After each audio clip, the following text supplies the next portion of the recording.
गुजरात की इस पावन भूमि पर हमारे गुजरात के लाडले सपूत और हमारे देश के यशस्वी प्रधानमंत्री मोदी साहब जुड़ चुके हैं। उनको वेलकम करने के लिए सबसे पहले मैं आमंत्रित करता हूं हमारे गुजरात के मुख्यमंत्री भूपेंद्र पटेल साहब, केंद्रीय मंत्री रूपाला साहब और प्रदेश अध्यक्ष CR पाटिल साहब को मैं आमंत्रित करता हूं हमारे PM सर को वेलकम करने के लिए।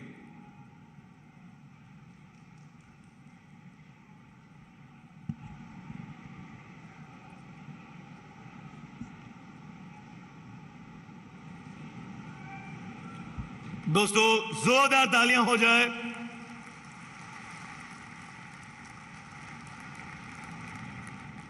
कार्यक्रम को आगे बढ़ाते हुए सम्मान समारोह के द्वितीय चरण में मैं मंच पर उपस्थित सभी मंत्रीगण एवं सांसदों से विनती करूंगा कि आप साथ में जुड़ें। मैं विनती करना चाहेंगे डॉक्टर मुशबरा सर, माननीय केंद्रीय मंत्री, माननीय केंद्रीय राज्य कक्षा मंत्री श्री ऋषिकेश भाई पटेल, माननीय मंत्री गुजरात राज्य, श्री कुबेर भाई डिंडोर, माननीय मंत्री गुजरात राज्य, श्रीमती भानुबेन बाबरिया, माननीय मंत्री श्री गुजरात राज्य, श्री प्रफुल्ल भाई पानसेरिया, माननीय मंत्री श्री जगदम्बिका पाल, माननीय सांसद, आप सभी से विनती करेंगे कि आप साथ में जुड़े और भगवान सोमनाथ की प्रतिकृति अर्पण करके अभिवादन करें। मित्रों, खूब जोरदार तालियों।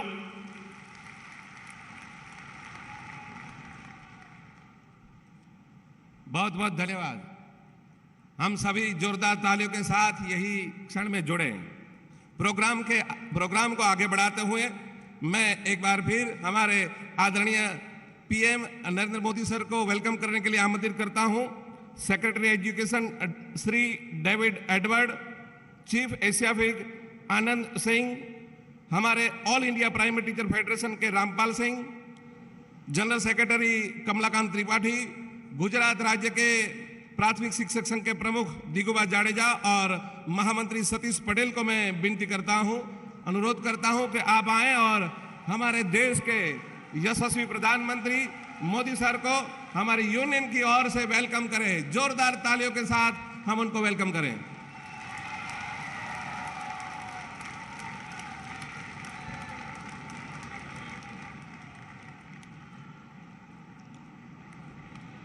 दोस्तों जोरदार तालियां हो जाए।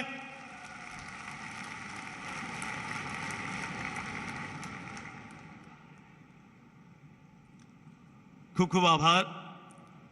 कार्यक्रम को आगे बढ़ाते हुए हमारे बीच हमारे गुजरात राज्य के मृदु एवं मक्कम हमारे मुख्यमंत्री श्री भूपेंद्र भाई पटेल उपस्थित हैं। उनका अभिवादन करने के लिए मैं हमारे गुजरात राज्य प्राथमिक शिक्षक संघ के प्रमुख श्री दिग्विजय सिंह जी जडेजा और हमारे जनरल सेक्रेटरी श्री सतीश भाई पटेल से विनती करूंगा आप साथ में जुड़े और मुख्य प्रधान का अभिवादन करें।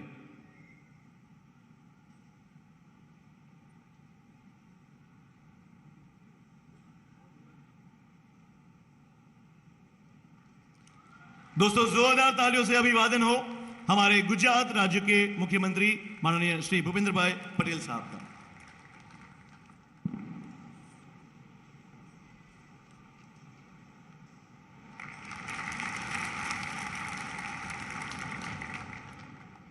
सात जनवरी 1954 को हुई अखिल भारतीय प्राथमिक शिक्षक संघ की स्थापना। सेवा और सद्भावना की इस शिक्षण ज्योत को ठीक 2 दशक बाद 28 फरवरी 1975 को गुजरात राज्य प्राथमिक शिक्षक संघ की स्थापना के रूप में दुगनी गति मिली।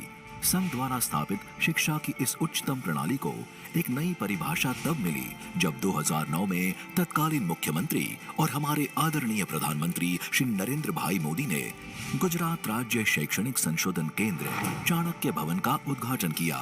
अपनी नीतियों को सिर्फ अपने सदस्यों तक सीमित न रखते हुए समग्र समाज के प्रति अपना उत्तरदायित्व दिखाते हुए सामाजिक उत्थान के लिए सर्वसमर्पित करते हुए संघ द्वारा राष्ट्रीय आपदा में आर्थिक सहयोग, भूकंप और बाढ़ जैसी आपातकालीन परिस्थिति में त्वरित सहाय, निरंतर वर्कशॉप्स, पूरे देश में गुणवत्ता युक्त शिक्षा यात्रा, कोरोना काल में ब्लड डोनेशन कैंप्स और एम्बुलेंस की सहाय और खादी को प्रोत्साहन प्रतिवर्ष दिया जाता है।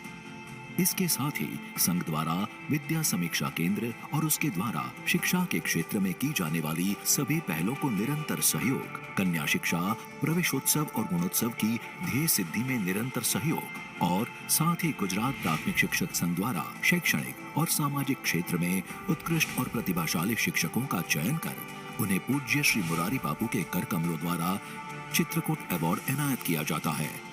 देश को अच्छे स्टूडेंट्स, अच्छे प्रोफेशनल्स और उत्तम नागरिक देने का बहुत बड़ा माध्यम आप सभी हैं, आप सभी टीचर्स ही हैं, प्रोफेसर्स ही हैं। गुजरात राज्य प्राथमिक शिक्षक संघ इन सारी उपलब्धियों को देश के 29वें द्विवार्षिक राष्ट्रीय शैक्षणिक अधिवेशन में देश के माननीय प्रधानमंत्री श्री का आभार मानते हुए देश को समर्पित करते हैं।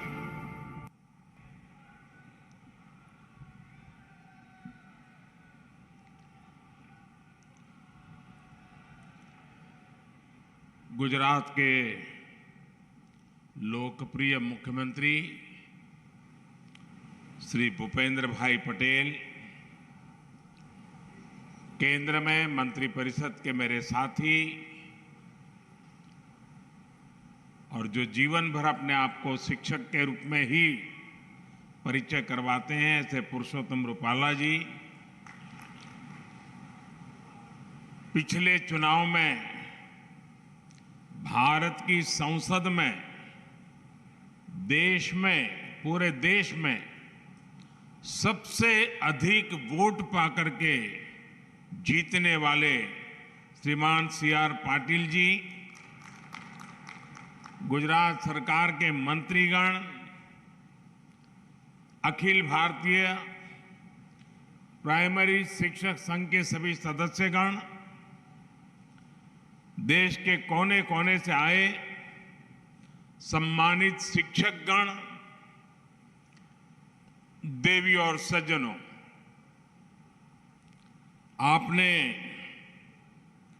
इतने स्नेह के साथ मुझे अखिल भारतीय प्राइमरी शिक्षक संघ के इस राष्ट्रीय अधिवेशन में बुलाया, इसके लिए मैं आपका आभारी हूं।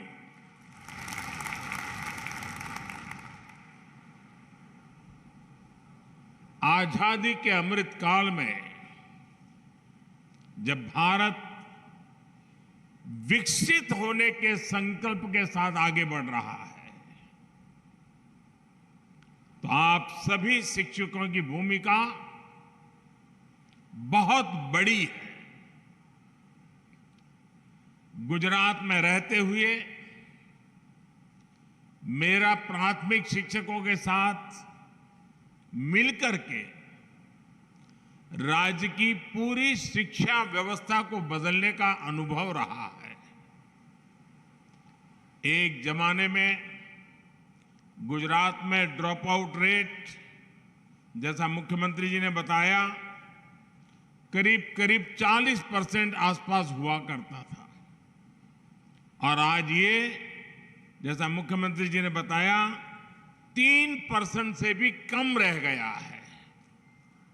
ये गुजरात के शिक्षकों के सहयोग से ही संभव हुआ है।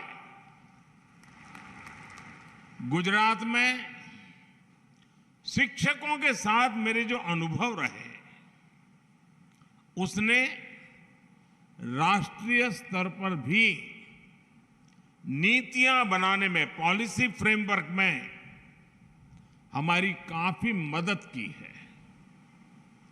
अब जैसे रूपाला जी बता रहे थे, स्कूलों में शौचालय न होने के कारण बड़ी संख्या में बेटियां स्कूल छोड़ देती थी, इसलिए हमने विशेष अभियान चलाकर स्कूलों में बेटियों के लिए अलग शौचालय बनवाए। यहां गुजरात में तो एक जमाने में पूरे आदिवासी बेल्ट में, गुजरात का पूरा पूर्वी छोर जो है वो हमारे आदिवासी बंधुओं का बसेरा है एक प्रकार से।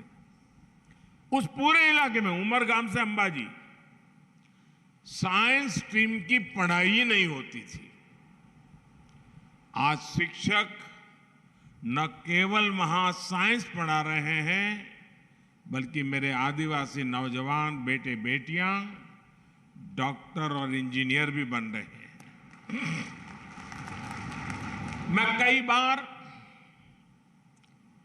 प्रधानमंत्री के बाद जब भी मुझे विदेश जाने का एक दायित्व रहता है, जब भी जाता हूं, विदेश में इन नेताओं से जब मिलता हूं और वो जो बातें बताते हैं, यहां बैठा हुआ और इस बात को सुनने वाला हर शिक्षक गर्व अनुभव करेगा। मैं अपने अनुभव बताता हूं आपको। आमतौर पर विदेशों के नेताओं से जब मिलता हूं, तब उनके जीवन में भारतीय शिक्षकों का कितना बड़ा योगदान रहा है, बड़े गर्व के साथ वो वर्णन करते थे।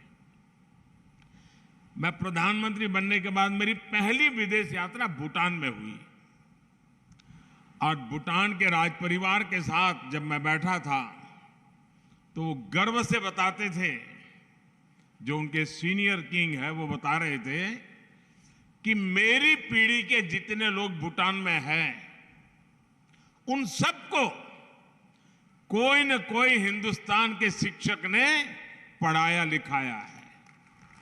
और वो बड़े गर्व से कहते थे। ऐसे ही मैं जब सऊदी अरब गया,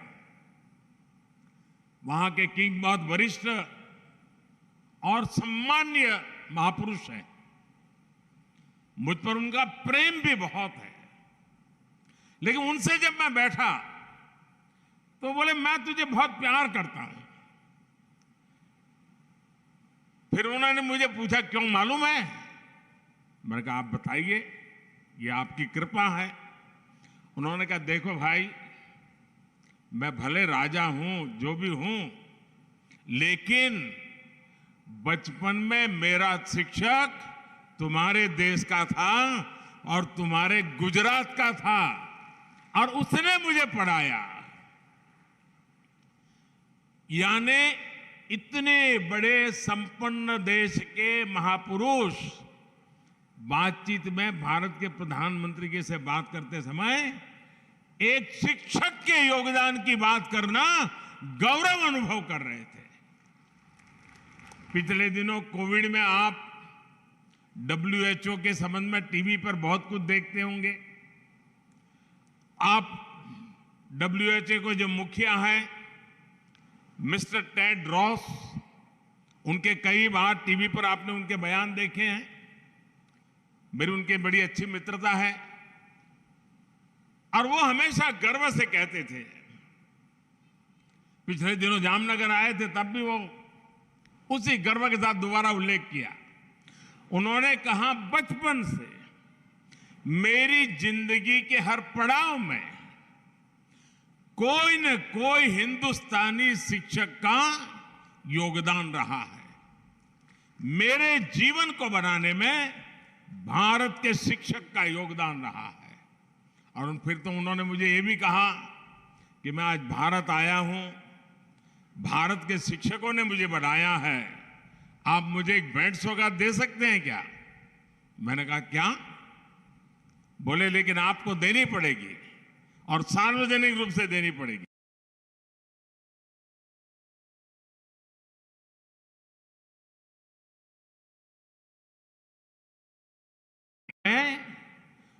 वो ऐसी अमिट छाप छोड़ करके आए हैं, पीढ़ियों के बाद भी लोग उनको याद करते हैं।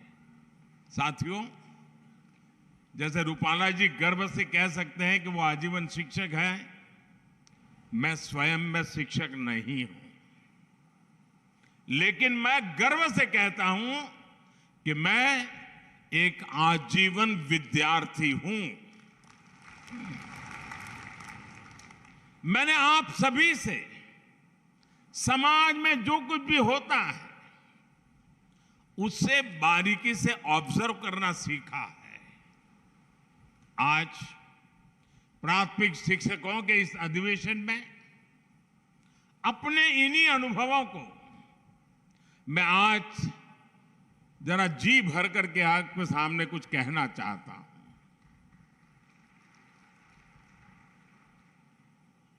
21वीं सदी में तेजी से बदलते हुए इस समय में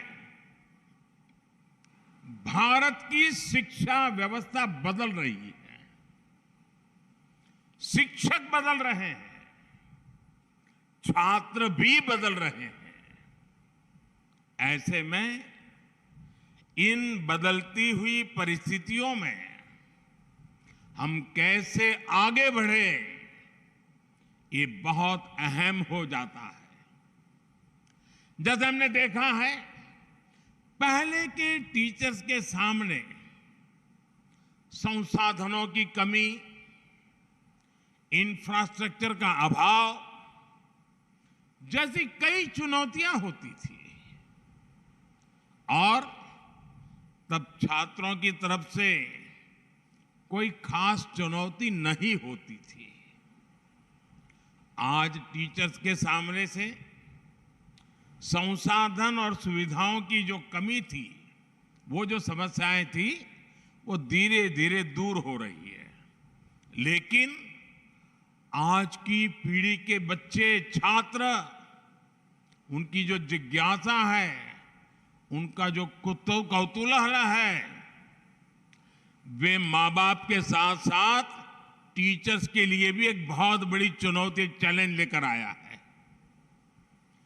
ये छात्र आत्मविश्वास से भरे हुए हैं, ये छात्र नीडर हैं और उनका स्वभाव 8 साल की उम्र का, 9 साल की उम्र का छात्र भी टीचर को चुनौती देता है। वो शिक्षा के पारंपरिक तौर तरीकों से कुछ नई चीजें उससे पूछता है, बात करता है। उनकी जिज्ञासा शिक्षकों की चुनौती देती है और वो पाठ्यक्रम और विषय से बाहर जाकर उनके सवालों को जवाब दे। यहां बैठे हुए वर्तमान टीचर वर्तमान बच्चों से रोज अनुभव करते होंगे, वो ऐसे सवाल लेकर के आते होंगे, आपको भी बड़ा मुश्किल हो जाता होगा। छात्रों के पास इंफॉर्मेशन के अलग अलग स्रोत हैं, इसने भी शिक्षकों के सामने खुद को अपडेट रखने की चुनौती पेश की है। इस चुनौतियों को एक टीचर कैसे हल करता है, इस पर हमारी शिक्षा व्यवस्था का भविष्य निर्भर करता है। और सबसे अच्छा तरीका यह है कि इन चुनौतियों को पर्सनल और प्रोफेशनल ग्रोथ के अवसर के तौर पर देखा जाए। ये चुनौतियां हमें लर्न, अनलर्न और रीलर्न करने का मौका देती है। इन्हें हल करने का एक तरीका यह है कि शिक्षण के साथ साथ स्वयं को छात्र का गाइड और मेंटर भी बनाएं। आप भी जानते हैं कि गूगल से डेटा मिल सकता है, लेकिन डिसीजन तो खुद ही लेना पड़ता है। एक गुरु ही छात्र को गाइड कर सकता है कि वो अपनी जानकारियों का सही उपयोग कैसे करे। टेक्नोलॉजी से इंफॉर्मेशन मिल सकती है, लेकिन सही दृष्टिकोण तो शिक्षक ही दे सकता है। सिर्फ एक गुरु ही बच्चों को यह समझने में मदद कर सकता है कि कौन सी जानकारी उपयोगी है और कौन सी नहीं है। कोई भी टेक्नोलॉजी किसी विद्यार्थी की पारिवारिक स्थिति को नहीं समझ सकता। एक गुरु ही उसके हालात को समझकर उसे सभी मुश्किलों से बाहर निकलने के लिए प्रेरित कर सकता है। इसी तरह दुनिया की कोई भी टेक्नोलॉजी ये नहीं सिखा सकती कि किसी विषय की गहराई में जाकर उसे कैसे समझे, डीप लर्निंग कैसे करें।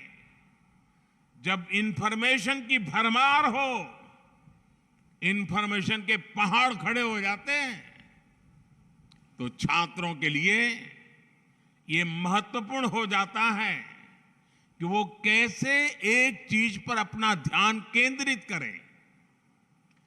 डीप लर्निंग और उसे लॉजिकल कंक्लूजन तक पहुंचाना ये बहुत महत्वपूर्ण है। इसलिए आज 21वीं सदी के छात्र के जीवन में टीचर की भूमिका और ज्यादा बृहद हो गई है। और मैं तो आपसे भी कहना चाहूंगा, मैं आपको कोई उपदेश देने नहीं आया हूं और न ही मैं उपदेश दे सकता हूं, लेकिन आप पल भर के लिए ये भूल जाइए कि आप टीचर हैं। पल भर के लिए सोचिए कि आप किसी संतान की माताजी हैं या किसी संतान के पिताजी हैं। आप अपने बच्चे को कैसा चाहते हैं? आपके बच्चे के लिए आप क्या चाहते हैं? पहला जवाब मिलेगा साथियों, यहां से कोई इनकार नहीं कर सकता है। पहला जवाब मिलेगा, मैं भले टीचर हूं, हम माता पिता दोनों भले टीचर हैं, लेकिन हमारे बच्चों को अच्छा शिक्षक मिले, अच्छी शिक्षा मिले। आपके दिल में भी बच्चों के लिए पहली कामना है, आपके बच्चों को अच्छा शिक्षक, अच्छी शिक्षा मिले। जो कामना आपके दिल में है, वही कामना हिंदुस्तान के कोटि कोटि माता पिता के दिल में भी है। जो आप अपने बच्चों के लिए चाहते हैं, वो हिंदुस्तान का हर माँ बाप अपने बच्चों के लिए चाहता है और वो आपसे उम्मीद करता है। साथियों, इस बात को हमेशा ध्यान में रखिए कि विद्यार्थी आपसे, आपकी सोच से, आपके रोजमर्रा के व्यवहार से, आपकी बोलचाल से, आपके उठने बैठने के तरीके से वो बहुत कुछ सीखता रहता है। आप जो पढ़ा रहे हैं और छात्र जो आपसे सीख रहा है, उसमें कभी कभी बहुत अंतर होता है। आप सोचते होंगे कि आप गणित, विज्ञान, इतिहास या कोई अन्य विषय पढ़ा रहे हैं, लेकिन छात्र आपसे सिर्फ वो विषय नहीं सीख रहा, वो ये भी सीख रहा है कि अपनी बात कैसे रखनी चाहिए। वो आपसे धैर्य रखने, दूसरों की मदद करने जैसे गुण भी सीख रहा है। आपको देखकर ही वो सीखता है कि सख्त छवि रखकर भी स्नेह कैसे जताया जा सकता है। निष्पक्ष रहने का गुण भी उसे शिक्षक से ही मिलता है। इसलिए प्राइमरी एजुकेशन का रोल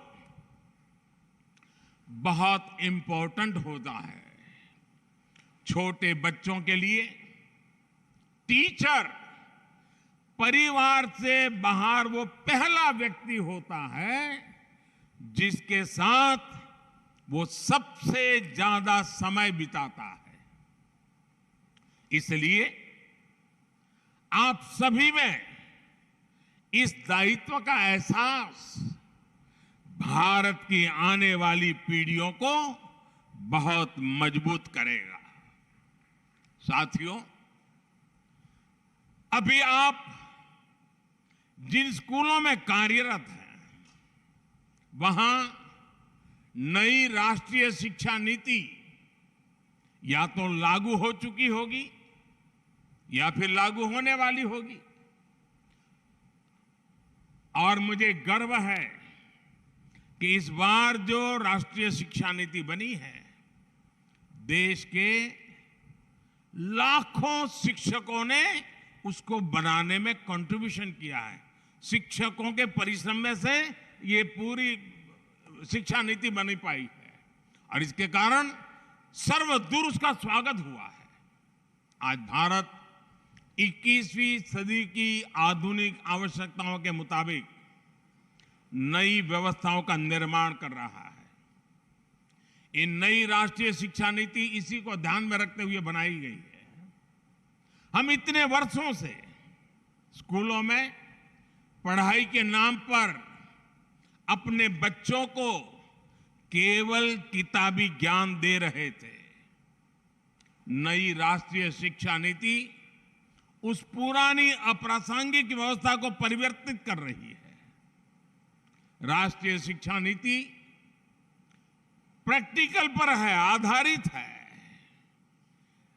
अब जैसे आपको और टीचिंग और लर्निंग, अब कहा जाता है टीचिंग का कालखंड पूरा हो गया, अब लर्निंग के ही द्वारा शिक्षा को आगे बढ़ाना है। अब जैसे आपको मिट्टी के बारे में कुछ बताना है, चाक के बारे में कुछ सिखाना है, अगर आप बच्चों को लेकर कुम्हार के घर जा सकते हैं, आप कुम्हार के घर जाएंगे तो उन्हें बहुत सी चीजें देखने को मिलेगी। किन परिस्थितियों में कुम्हार रहते हैं, कितनी मेहनत करते हैं, एक व्यक्ति गरीबी से बाहर आने के लिए कितने प्रयास कर रहा है, और इससे बच्चों में संवेदनशीलता जगेगी। मिट्टी से कैसे सुराही बनती है, मटके बनते हैं, घड़े बनते हैं, बच्चे ये सब देखेंगे। अलग अलग तरह की मिट्टी कैसी होती है, ये सारी चीजें प्रत्यक्ष नजर आएगी। ऐसी प्रैक्टिकल अप्रोच राष्ट्रीय शिक्षा नीति का बहुत प्रमुख तत्व है। साथियों, अनोखे प्रयोग करने वाले और टीचिंग और लर्निंग का डिबेट तो इन दिनों सुनने को मिलता है, लेकिन मैं अपने बचपन की एक घटना आपको बताता हूं। मुझे मेरे अपने एक शिक्षक याद आ जा रहे हैं, मेरे प्राइमरी शिक्षक। वो शाम को जब स्कूल से घर जाना होता था तो बच्चों को कुछ न कुछ काम देते थे, और होमवर्क वाला नहीं, कुछ और ही काम देते थे। जैसे वो कहते थे, अच्छा भाई तुम ऐसा करना, कल 10 चावल लेकर के आ जाना। दूसरे को कहते थे तुम 10 मूंग के दाने ले आना। तीसरे को कहते थे तुम तूर की दाल 10 लेके आना। चौथे को कहते थे तुम 10 चने ले आना। हरे से कुछ न कुछ ऐसा 10-10 मंगवाते थे। उस बच्चा घर जाते याद रखता था, मुझे 10 लाना है, 10 लाना है, 10 नंबर फिक्स हो जाता था। फिर मुझे गेहूं लाना है कि चावल लाना है, तो उसके दिमाग में घर जाते पहले अपनी माँ से कह देता था, मुझे कल टीचर ने कहा ये ले जाना है। सुबह तक उसके दिमाग में वो चावल और 10 ये बना रहता था। लेकिन क्लास में जब हम जाते थे तो हमारे टीचर उन सबको इकट्ठा कर देते थे और फिर सबको कहते थे, अलग अलग लोगों को, अच्छा भाई तुम ऐसा करो, इसमें से 5 मूंग निकालो। दूसरे कहते थे तुम 3 चने निकालो। तीसरे को कहते, यानी वो चने को पहचानना लग जाता है, वो मूंग को पहचानता है, उसको नंबर याद रहा। यानी कि ऐसी उनकी प्रैक्टिकल व्यवस्था थी, हमारे लिए बड़ा अजब लगता था, लेकिन वो सिखाने का उनका तरीका था। जब हम 1 साल पूरा हो गया, अगले साल गए तो भी वही टीचर थे, तो उन्होंने फिर से वही कहा। तो मेरा जैसा जरा सवाल पूछने का आदी था मैं, तो मैंने कहा साहब पिछले साल आपने ये करवाया था, दोबारा क्यों करवा रहे हो? बोले चुप रहे, तुम्हारा काम करो। ठीक है, जो कहा हम लेकर के आ गए। लेकिन दूसरे साल उन्होंने बदल दिया। उन्होंने हर एक की आंख पर पट्टी बांध दी और उन्होंने कहा स्पर्श से तुम तय करो मूंग कौन सा है, चना कौन सा है, और स्पर्श वाली इंद्रिय की क्या सामर्थ्य है, उसकी शिक्षा उन्होंने बड़ी सरलता से दे दी थी। दोस्तों, एक टीचर जब आपके अंदर इन्वॉल्व हो जाता है तो कैसे करता है, ये मैं अपना अनुभव बताता हूं। आप कल्पना कर सकते हैं, इस एक एक्टिविटी से हमें कितना लाभ होता था। हमें गिनती के बारे में पता चला, हमें दालों के बारे में पता चला, हमें रंगों के बारे में पता चला। तो वो इस तरह से हमें प्रैक्टिकल ज्ञान के साथ हमारी पढ़ाई कराते थे। प्रैक्टिकल के साथ पढ़ाई, यही नेशनल एजुकेशन पॉलिसी की मूल भावना भी है और इसे जमीन पर उतारने की जिम्मेदारी आप सबको निभानी ही है। साथियों, राष्ट्रीय शिक्षा नीति में जो एक बड़ा प्रावधान किया गया है, वो हमारे गांव, देहात और छोटे शहरों को शिक्षकों की बहुत मदद करने वाला है। ये प्रावधान है मातृभाषा में पढ़ाई का। हमारे देश में अंग्रेजों ने 250 साल राज किया, लेकिन फिर भी अंग्रेजी भाषा एक वर्ग तक ही सीमित रही थी। दुर्भाग्य से आजादी के बाद ऐसी व्यवस्था बनी कि अंग्रेजी भाषा में ही शिक्षण को प्राथमिकता मिलने लगी। माता पिता भी बच्चों को अंग्रेजी भाषा में पढ़ाने के लिए प्रेरित होने लगे। इसका नुकसान मेरे टीचर यूनियन ने कभी इस पर सोचा है कि नहीं सोचा है मुझे मालूम नहीं है। आज मैं आपको बता रहा हूं, जिस समय आप सोचेंगे इस विषय पर, इस सरकार की जितनी तारीफ करेंगे उतनी कम होगी। क्या हुआ? जब ये अंग्रेजी चलने लगा तो गांव, देहात और गरीब परिवार के हमारे उन लाखों शिक्षकों को जो कि मातृभाषा में पढ़कर निकल रहे थे, वो कितने ही अच्छे शिक्षक हो, लेकिन उनको अंग्रेजी सीखने का अवसर नहीं मिला था। अब उनके लिए नौकरी का खतरा मंडराने लग गया, क्योंकि अंग्रेजी का माहौल चल गया। आपकी नौकरी और आप जैसे साथियों की भविष्य में भी नौकरी निश्चित करने के लिए हमने मातृभाषा में शिक्षा पर बल दिया है, जो मेरे शिक्षक के जीवन को बचाने वाला है। दशकों से हमारे देश में यही चलता रहा था, लेकिन अब राष्ट्रीय शिक्षा नीति मातृभाषा में शिक्षण को बढ़ावा देती है। इसका बहुत बड़ा लाभ आपको मिलेगा। इसका बहुत बड़ा लाभ हमारे गांव से आए हुए, गरीब परिवार से आए हुए युवाओं को मिलेगा, शिक्षकों को मिलेगा। नौकरी के लिए अवसर तैयार हो जाएगी। साथियों, शिक्षकों से जुड़ी चुनौतियों के बीच आज हमें समाज में ऐसा माहौल बनाने की भी जरूरत है जिसमें लोग शिक्षक बनने के लिए स्वेच्छा से आगे आए। अभी जो स्थितियां हैं उसमें हम देखते हैं कि लोग डॉक्टर बनने की बात करते हैं, इंजीनियर बनने की बात करते हैं, एमबीए करने की बात करते हैं, टेक्नोलॉजी को जानने की बातें करते हैं। ये सारी बातें करते हैं, लेकिन बहुत कम देखने को मिलता है कोई आकर कहे कि मैं शिक्षक बनना चाहता हूं, मैं बच्चों को पढ़ाना चाहता हूं। ये स्थिति किसी भी समाज के लिए एक बहुत बड़ी चुनौती होती है। ये सवाल उठना बहुत आवश्यक है कि हम नौकरी के लिए बच्चों को पढ़ा रहे हैं, तनख्वाह भी मिल रही है, लेकिन क्या हम मन से भी शिक्षक है क्या? हम जीवन भर शिक्षक है क्या? क्या सोते जागते उठते बैठते हमारे मन में ये भावना है कि मुझे देश के आने वाले भविष्य को गढ़ना है, बच्चों को हर रोज कुछ नया सिखाना है?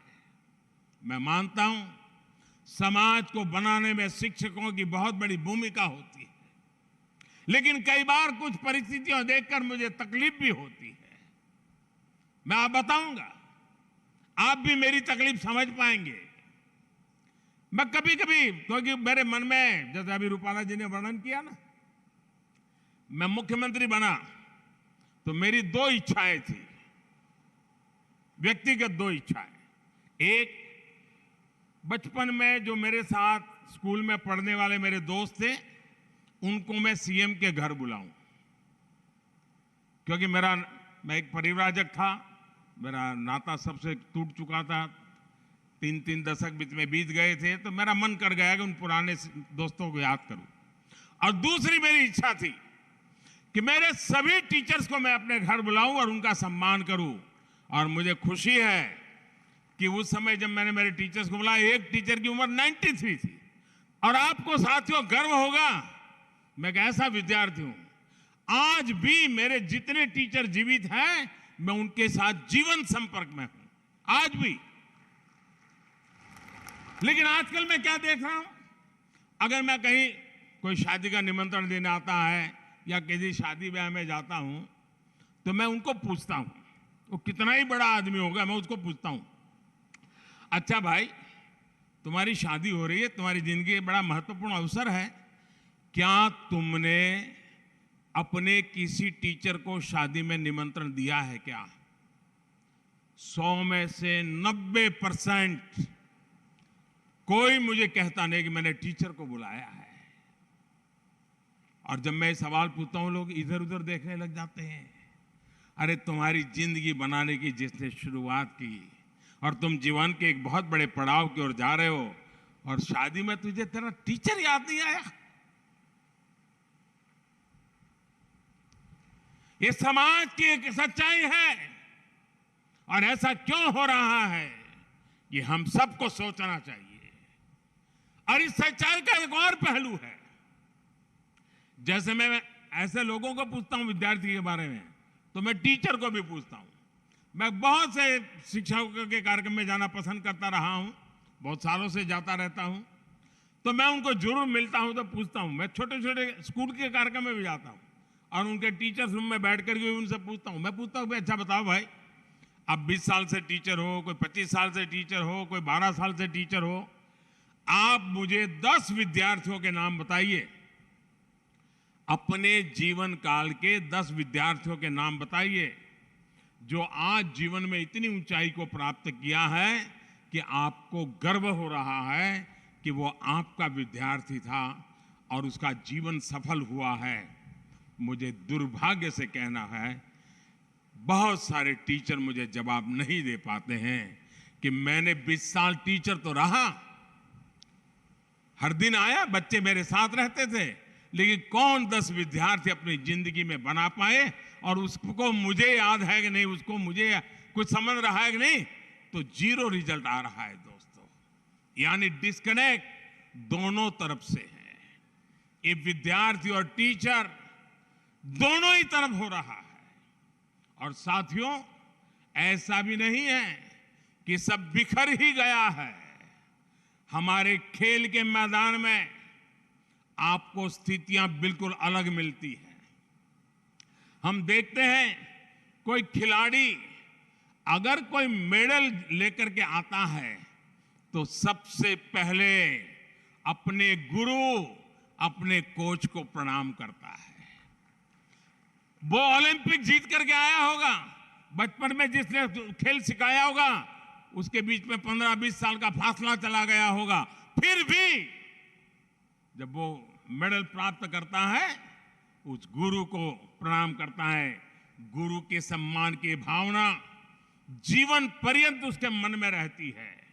ऐसा इसलिए होता है क्योंकि गुरु या कोच उस खिलाड़ी पर व्यक्तिगत रूप से फोकस करता है, उसकी जिंदगी के साथ जुड़ करके उसको तैयार करता है, उस पर मेहनत करता है।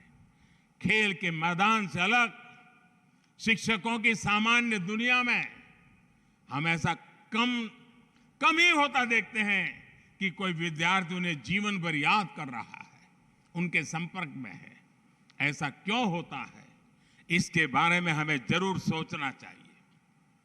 साथियों, समय के साथ विद्यार्थियों और स्कूलों के बीच भी डिस्कनेक्ट बढ़ता जा रहा है। पढ़कर निकलने के बाद बच्चे स्कूल को तब याद करते हैं जब उन्हें कोई फॉर्म भरना होता है और वहां से कोई दाखला लेना होता है। मैं बहुत बार लोगों से पूछता हूं, क्या आपको मालूम है कि आपकी स्कूल का स्थापना दिवस या आपकी स्कूल का जन्मदिन कब होता है? जन्मदिन यानी वो कौन सा दिन था जब आपका स्कूल उस गांव में शुरू हुआ था। और मेरा जो अनुभव रहा है कि बच्चों को या स्कूल की मैनेजमेंट को या टीचर को किसी को पता नहीं होता कि जिस स्कूल में वो नौकरी कर रहे हैं या जिस स्कूल में वो पढ़े थे वो स्कूल कब शुरू हुई थी, ये जानकारी नहीं होती है भाई। स्कूल और स्टूडेंट के बीच डिस्कनेक्ट को दूर करने के लिए ये परंपरा शुरू की जा सकती है कि हम स्कूलों का जन्मदिन मनाएं और बड़े ठाट से मनाएं, पूरा गांव मिलकर के मनाए। और इसी बहाने आप उस स्कूल में से पढ़ करके गए सब पुराने लोगों को इकट्ठा कीजिए, पुराने सब टीचर्स को इकट्ठा कीजिए। आप देखिए एक पूरा माहौल बदल जाएगा, अपनत्व की एक नई शुरुआत हो जाएगी। इससे कनेक्ट बनेगा, समाज जुड़ेगा और आपको भी पता चलेगा कि हमारे जो पढ़ाई हुए बच्चे हैं वो आज कहां कहां पहुंचे हैं। आप गर्व की अनुभूति करेंगे। और मैं ये भी देखता हूं कि स्कूलों को पता नहीं होता है कि उनके पढ़ाए बच्चे कहां पर पहुंच गए हैं, कितनी ऊंचाई पर है। कोई किसी कंपनी का सीईओ है, कोई डॉक्टर है, कोई इंजीनियर है, कोई सिविल सर्विसेज में आ गया है, उसके बारे में सब जानते हैं। लेकिन वो जिस स्कूल में पढ़ा है वही स्कूल वाले जानते नहीं है। ये मेरा पक्का विश्वास है कि कोई कितना भी बड़ा व्यक्ति क्यों न हो, किसी भी पद पर क्यों न हो, अगर उसको उसके पुराने स्कूल से निमंत्रण आएगा तो वो कुछ भी करके खुशी खुशी उस स्कूल जरूर जाएगा। इसलिए हर स्कूल को अपने स्कूल का जन्मदिन अवश्य मनाना चाहिए। साथियों, एक बहुत अहम विषय फिटनेस और स्वास्थ्य का भी है, हाइजीन का भी है। ये सब विषय आपस से जुड़े हुए हैं। बहुत बार मैं देखता हूं कि बच्चों का जीवन इतना शिथिल हो गया है कि पूरा पूरा दिन निकल जाता है, कोई शारीरिक एक्टिविटी नहीं होती है, या तो डिजिटली मोबाइल पे बैठा है या टीवी के सामने बैठा है। मैं कभी कभी स्कूलों में जाता था तो बच्चों को पूछता था, अच्छा भाई कितने बच्चे हैं जिनको दिन में 4 बार पसीना होता है, बताइए। बहुत बच्चों को तो मालूम ही नहीं पसीना क्या होता है। बच्चों को पसीना नहीं आता क्योंकि उनको खेलने का कोई रूटीन ही नहीं है। ऐसे में उनका सर्वांगीण विकास कैसे होगा? आप सभी जानते हैं सरकार बच्चों के पोषण पर कितना फोकस कर रही है। सरकार मिड डे मील की व्यवस्था करती है। अगर भावना ये होगी कि किसी तरह खाना पूरी कर देनी है, कागजों में से सब ठीक रहना है, तो पोषण को लेकर चुनौतियां आती रहेगी। मैं उसको दूसरे तरीके से देखता हूं दोस्तों। बजट तो सरकार देती है, लेकिन हम वो देश के लोग हैं जहां पर कोई भी अगर छोटा सा भी अन्न क्षेत्र चलाता है और वहां कोई भी व्यक्ति आता है तो उसको खाना मिल जाता है, समाज उसके प्रति बड़े गर्व से देखता है, बड़ी श्रद्धा से देखता है। आज हम लंगर की बात करें, आज लंगर के प्रति बड़ी श्रद्धा से देखा जाता है। आज हम देखें कोई भंडारा होता है, लोगों को खिलाते हैं, बड़ी श्रद्धा। क्या हमें नहीं लगता है कि हमारी स्कूल में तो रोज भंडारा चल रहा है? उन बच्चों को खिलाने का आनंद, उनके मन को संस्कारित करने का आनंद और एक पवित्र भाव, सिर्फ उसके पेट में कुछ खाना जाता है वो इनफ नहीं है दोस्तों। हमें अनुभूति होनी चाहिए कि देखिए ये पूरा समाज, तुम भूखे न रहो इसके लिए कितना कुछ कर रहा है उन बच्चों के जीवन के साथ। और मैं तो मानता हूं डेली गांव के 2 वरिष्ठ लोगों को बुलाना चाहिए कि आज दोपहर को मिड डे मील में आइए, हमारे बच्चों को परोसिए और आप भी साथ में खाना खाइए। देखिए पूरा माहौल बदल जाएगा। यही मिड डे मील एक बहुत बड़ा संस्कार का कारण बन जाएगा।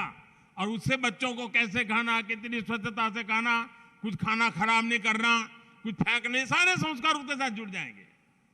शिक्षक के तौर पर जब हम खुद उदाहरण प्रस्तुत करते हैं तो उसका परिणाम बहुत शानदार आता है। मुझे याद है एक बार मैं सीएम रहते हुए यहां गुजरात के एक आदिवासी बाहुल जिले के स्कूल में गया था। अब मैं वहां गया, मैंने देखा जो बच्चे थे बड़े साफ सुथरे थे और हर एक के ऊपर एकदम, जो छोटे बच्चे थे, पिन से एक हैंडकरचिप लटका हुआ था। तो और उन बच्चों को सिखाया गया था कि उसको हाथ साफ करना है, नाक साफ करना है, और वो करते थे। और जब स्कूल पूरा होता था तो जो टीचर थी वो सब उनसे निकाल लेती थी, घर ले जा करके धो करके दूसरे दिन ला करके फिर लगा देती थी। और मैंने जब जानकारी पाई, अपने यहाँ तो मालूम है, हमारे यहाँ गुजरात में तो खास है कि पुराने कपड़े बेच करके बर्तन लेते हैं, खरीदते हैं बर्तन। वो महिला गरीब थी लेकिन अपनी साड़ी बेचती नहीं थी, वो साड़ी को काट करके हैंडकरचिप बनाती थी और बच्चों को लगाती थी। अब देखिए, एक शिक्षिका अपने पुरानी साड़ी के टुकड़ों से उस बच्चों को कितना संस्कार दे रही थी, जो उसकी ड्यूटी का हिस्सा नहीं था। उसने सेंस ऑफ हाइजीन, उस आदिवासी इलाके की मां की बात कर रहा हूं मैं, भाइयों बहनों, सेंस ऑफ हाइजीन। और मैं वैसे एक और स्कूल की बात में बताऊं, मैं एक स्कूल में गया तो स्कूल में झोपड़ी जैसी स्कूल थी, वो बड़ी स्कूल नहीं थी, आदिवासी क्षेत्र था। तो शीशा एक लगा था, मिरर लगा था, आईना, 2 बाय 2 का आईना होगा। उस टीचर ने नियम बनाया था, जो भी स्कूल आएगा पहले आईने के सामने 5 सेकंड खड़ा रहेगा, खुद को देखेगा, फिर क्लास में जाएगा। उस एकमात्र से प्रयोग से जो भी बच्चा आता था तुरंत उसके सामने अपना बाल ठीक करता था, उसका स्वाभिमान जग जाता था, उसको लगता था मुझे ऐसे रहना चाहिए। बदलाव लाने का काम टीचर कितना अद्भुत तरीके से करते हैं, ऐसे सैकड़ों उदाहरण हमारे सामने हैं। साथियों, आप कल्पना कर सकते हैं, आपका एक छोटा सा प्रयास कितने बड़े परिवर्तन ला सकता है। मैं आपको कितने ही उदाहरण से सकता हूं, जो मैंने खुद भी आप शिक्षकों के बीच रहते हुए देखे हैं, जाने हैं, सीखे हैं। लेकिन समय का अभाव है, इसलिए मैं अपनी बात को लंबा नहीं खींच रहा हूं। मैं मेरी वाणी को विराम देता हूं। मुझे विश्वास है हमारी परंपरा ने गुरु को जो स्थान दिया है, आप सभी उस गरिमा को, उस गौरव को, उस महान परंपरा को आगे बढ़ाएंगे, नए भारत का सपना पूरा करेंगे। इसी विश्वास के साथ आप सभी का मैं बहुत बहुत धन्यवाद करता हूं और बहुत बहुत शुभकामनाएं देता हूं। नमस्कार।